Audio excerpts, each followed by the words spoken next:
سورۃ الشورى کی آیت نمبر 10۔ الحمدللہ وکفی والسلام علی عبادہ الذین اصطفی،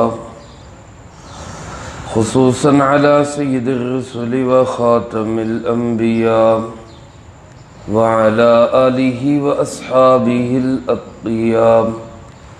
اما بعد فاعوذ باللہ من الشیطان الرجیم، بسم اللہ الرحمن الرحیم۔ وما اختلفتم فیہ من شیء فحکمہ الی اللہ، ذالکم اللہ ربی علیہ توکلت والیہ انیب۔ فاطر السماوات والارض، جعل لكم من أنفسكم أزواجا ومن الأنعام أزواجا يزرعكم فيه ليس كمثله شيء وهو السميع البصير، له مقاليد السماوات والأرض، يبسط الرزق لمن يشاء ويقدر، انہو بکل شیء علیم۔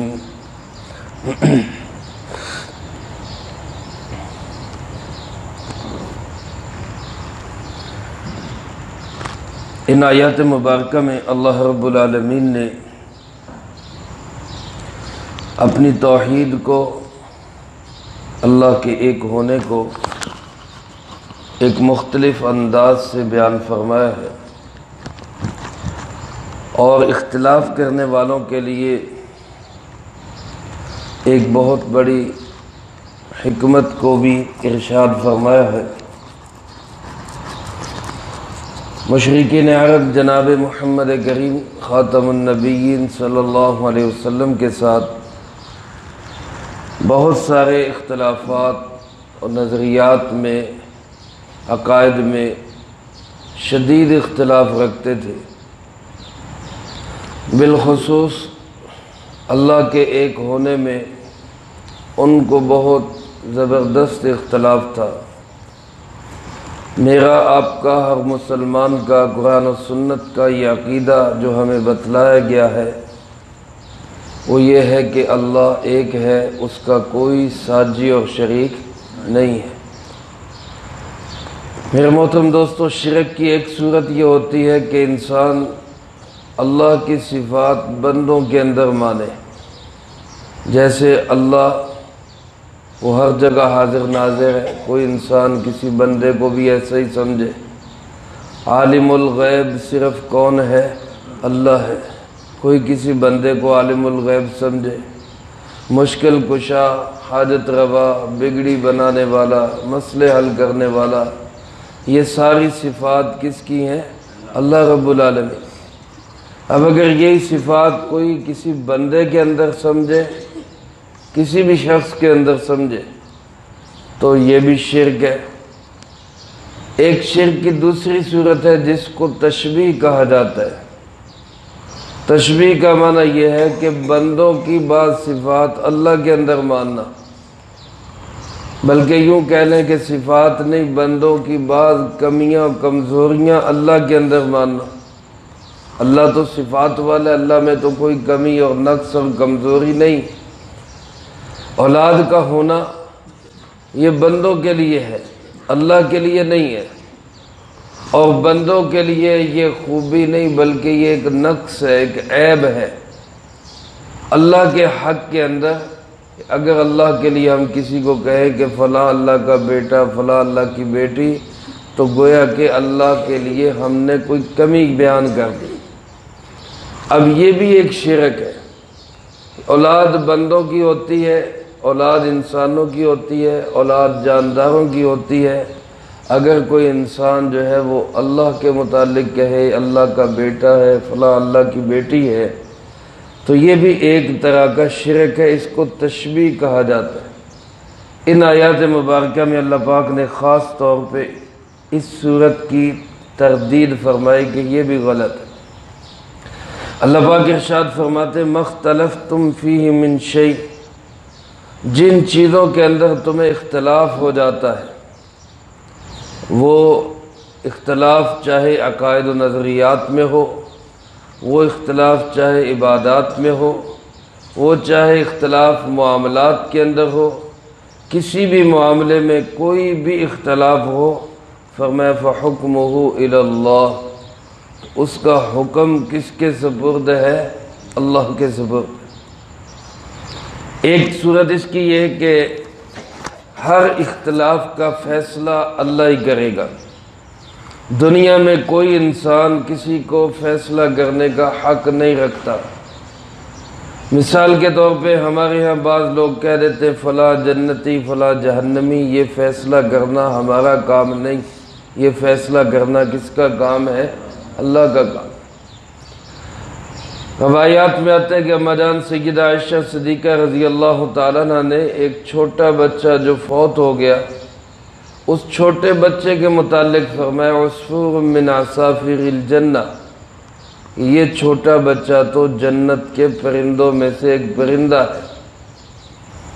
تو آپ صلی اللہ علیہ وسلم نے اس سے بھی منع فرما دیا کہ یوں کسی کو کنفرم جنتی قرار دینا، یہ بھی اللہ کا فیصلہ ہے، ہم بندے کسی کے متعلق فیصلہ نہیں کر سکتے، یہ ہمارا اختیار نہیں ہے۔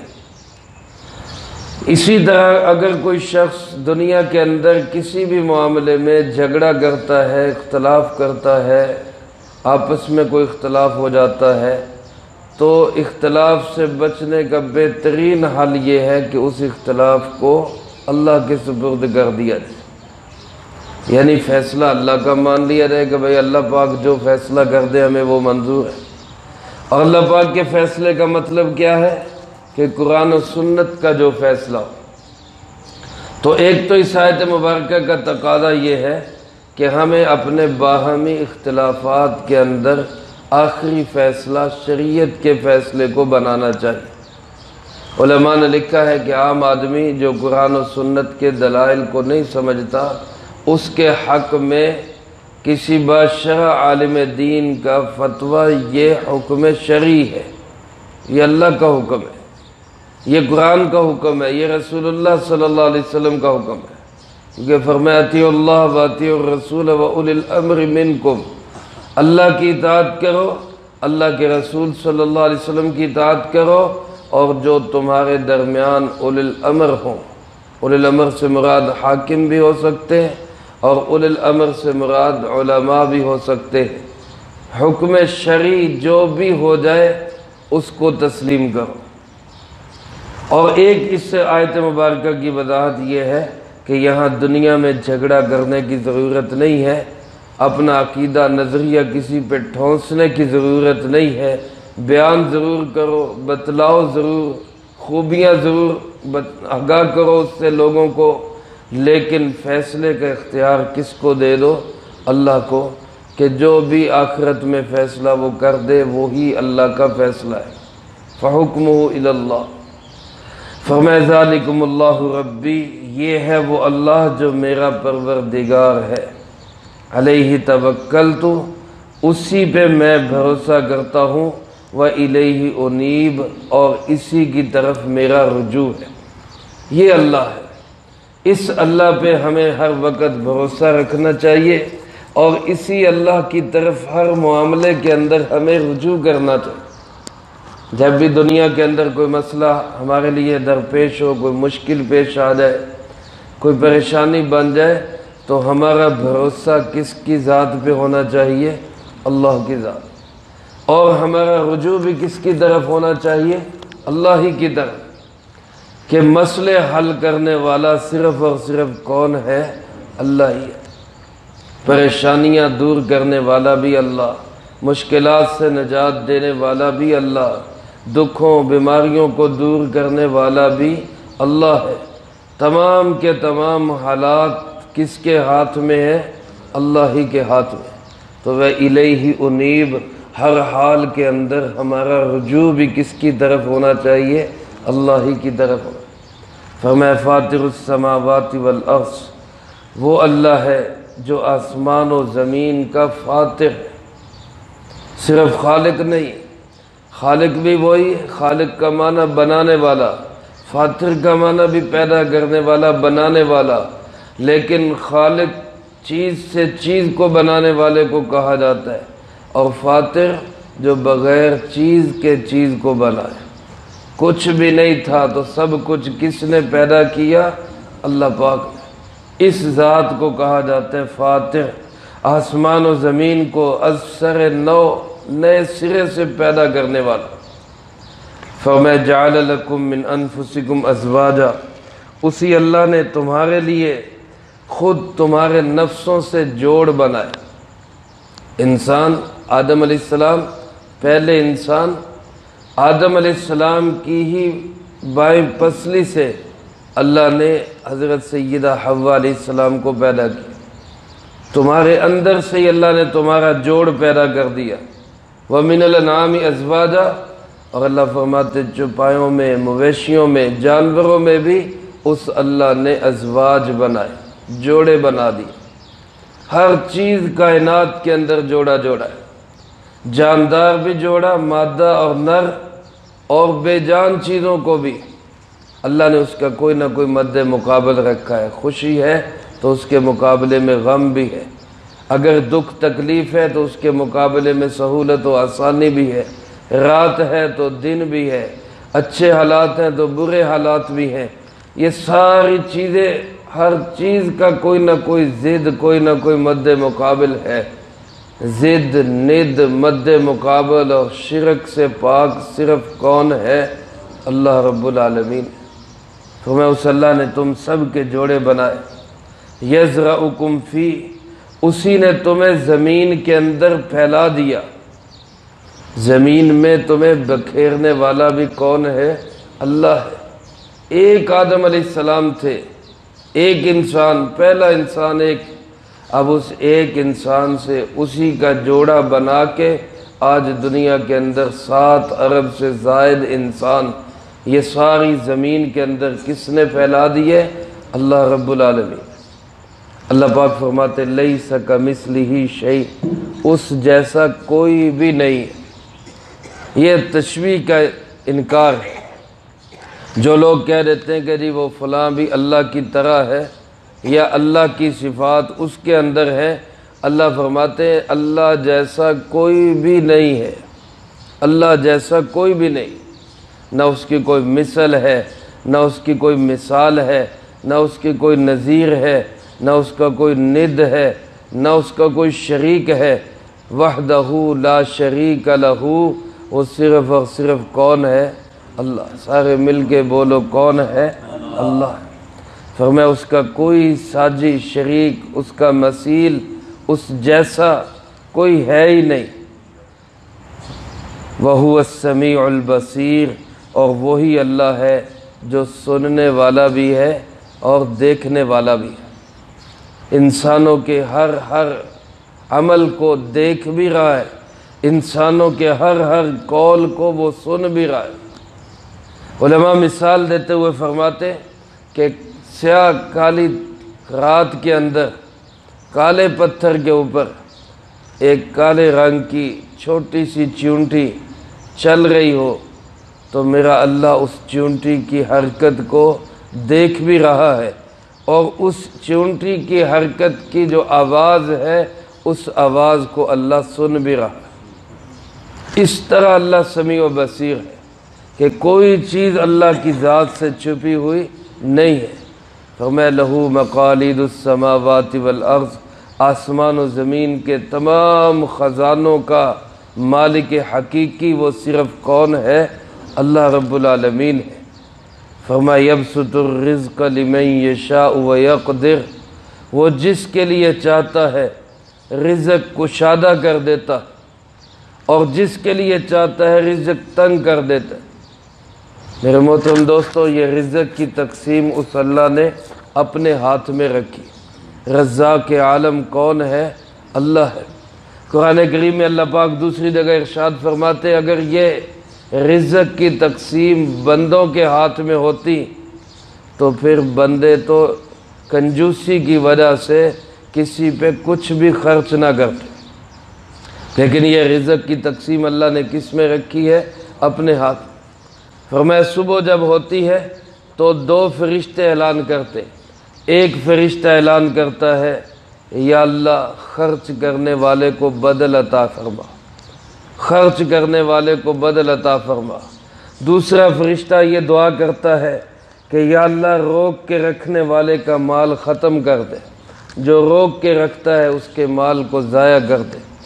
اب یہ انسان کا اپنا اختیار ہے کہ وہ خرچ کرنے والا بنتا ہے، جتنا کوئی کسی چیز کو خرچ کرے گا اتنی چیز بڑھتی جائے گی، جتنی کسی چیز کو روک کے رکھے گا اتنی وہ چیز گھٹتی جائے گی۔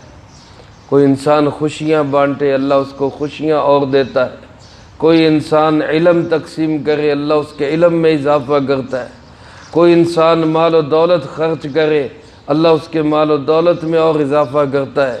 جو بھی انسان جو چیز بانٹے گا، جو بھی خرچ کرے گا، فرشتے کی دعا ہوگی اللہ اس کی اس چیز میں اور اضافہ کرتے۔ اور کوئی انسان کسی بھی چیز کو روک کے رکھے گا تو فرشتے کی بد دعا ہوگی یا اللہ اس کی چیز جو پہلی ہے اس کو بھی ضائع کر دے۔ میرے محترم دوستو، یہ بات ذہن میں بٹھا لیں، مال کا مل جانا یہ اس بات کی دلیل نہیں کہ اللہ کے ہم محبوب بن گئے، اور اگر مال نہیں ملا ہوا تو یہ اس بات کی دلیل نہیں کہ اللہ ہم سے ناراض ہے، کیونکہ مال کا مل جانا یہ اللہ کی رضا کی علامت نہیں، اور مال کا چھن جانا اللہ کی ناراضگی کی علامت نہیں۔ اللہ جب کسی سے ناراض ہوتا ہے تو پھر اللہ اس کو اپنے دین کی محنت سے، دین کے علم سے، اپنے پاس آنے سے، عبادات سے، نماز روزے اور سجدے سے اللہ محروم کر دیتا ہے۔ یہ اللہ کی ناراضگی کی علامت ہے، مال و دولت نہیں، اس کا کوئی تعلق نہیں اللہ کی رضا یا ناراضگی کے ساتھ۔ قارون اللہ کا کتنا بڑا دشمن، اللہ کے نبی کا کتنا بڑا دشمن، اور زمین کے سارے خزانوں کا سب سے بڑا مالک، سب سے بڑا دولت مند انسان وہی قارون تھا۔ تو معلوم ہوا کہ اس کا تعلق اللہ کی رضا کے ساتھ نہیں۔ یہ آزمائش ہے، یہ آزمائش ہے کہ انسان خرچ کرتا ہے یا روک کے رکھتا ہے۔ تو جس کو اللہ پاک نے دیا ہے وہ بھی اللہ کی طرف سے ہے، کسی کا کمال نہیں، کسی کی عقل کو اس میں دخل نہیں، کسی کی محنت کو اس میں دخل نہیں۔ اگر اس کا تعلق محنت کے ساتھ ہوتا تو ایک مزدور کی محنت زیادہ ہے یا مالک کی محنت زیادہ ہے؟ ظاہر بات ہے کارخانے کے اندر ایک مالک، اس کی محنت اتنی نہیں جتنی محنت مزدور کی ہے، لیکن اگر آپ رزق کے اعتبار سے دیکھیں تو رزق مزدور کا تھوڑا ہے، مالک کا زیادہ ہے۔ مالک مرتا ہے، اس کے بچے بغیر محنت کے وہ کروڑوں اربوں کے مالک بن جاتے ہیں، لیکن مزدور وہ مرے گا تو اس کے بچے پھر بھی مزدور ہی رہیں گے۔ تو معلوم ہوا کہ اس کا تعلق محنت سے نہیں ہے، یہ خدائی ونڈ ہے، اللہ کی تقسیم ہے۔ ہاں، اسلام نے ایک نظام معیشت دیا ہے، اگر اس نظام معیشت کے مطابق جس میں زکوٰۃ بھی ہے، جس میں صدقۃ الفطر بھی ہے، جس میں قربانی بھی ہے، جس میں یہ حکم بھی ہے کہ وَفِي أَمْوَالِكُمْ حَقٌّ لِلسَّائِلِ وَالْمَحْرُومِ، تمہارے مالوں کے اندر سائل اور محروم کا حق ہے۔ جب انسان خرچ کرے گا، دولت چند خاندانوں کے ہاتھوں میں، چند لوگوں کے ہاتھ میں جمع نہیں ہوگی، بلکہ یہ دولت غریب سے امیر سے غریب کی طرف بہتی چلی جائے گی، اس کا سرکولیٹ ہوگی، یہ آگے سے آگے گھومتی چلی جائے گی۔ لیکن یہ یہودیت والی سوچ ہے کہ جناب جمع کرو جمع کرو جمع کرو۔ اللہ معاف کرے، آج ہم مسلمانوں میں بھی یہی سوچ پیدا ہوتی جا رہی، لیکن اللہ پاک نے جو تقسیم رکھی ہے اس کی، اللہ فرماتے ہیں یہ میرے ہاتھ میں ہے، میں جس کو چاہتا ہوں کھول کے دیتا ہوں، جس کو چاہتا ہوں تنگ کر کے دیتا ہوں۔ یہ اللہ کی تقسیم ہے دونوں آزمائش، کہ جس کو کھلا دیا ہے وہ ذرا دیکھے کہ وہ کیا کر رہا ہے، اور جس کا تنگ ہو گیا ہے وہ بھی دیکھے کہ اس کے اندر اللہ کی ناشکری تو پیدا نہیں ہو رہی۔ وہ اللہ پاک کی نعمتوں کی ناقدری تو نہیں کر رہا۔ اللہ پاک فرماتے انہو بکل شیء علیم، حقیقت یہ ہے کہ ہر چیز کو جاننے والا صرف کون ہے؟ اللہ۔ وہ امیر کے امارت کے نشے میں چور تکبر کو بھی جانتا ہے، اور غریب کی غربت سے مایوسی اور افلاس اور ناشکری کو بھی جانتا ہے۔ دونوں اپنی اپنی آزمائش میں کامیاب اسی صورت میں ہو سکتے ہیں کہ جب امیر بھی اللہ کا شکر ادا کرے، غریب بھی اپنی غربت میں رہتے ہوئے اللہ کا شکر ادا کرے۔ میرے محترم دوستو، ہر حال میں اللہ کی ذات سے راضی رہنا، یہی اللہ رب العالمین کی شکر گزاری ہے۔ اللہ مجھے آپ کو سب کو اس کی توفیق نصیب فرمائے، جو کہا سنا اس کو زندگی میں لا کے دوسروں تک پہنچانے کی توفیق عطا فرمائے۔ اللہم انت السلام ومنک السلام، تبارک ربنا وتعالیت یا ذی الجلال والاکرام۔ اللہم اعنا علی ذکرک وشکرک وحسن عبادتک۔ اللہم احسن عاقبتنا فی الامور کلہا واجرنا من خزی الدنیا وعذاب الآخرہ۔ اللہم باقیتا کباقیت الولید، اللہم استر عوراتنا وآمن روعاتنا، اللہم انا نجعل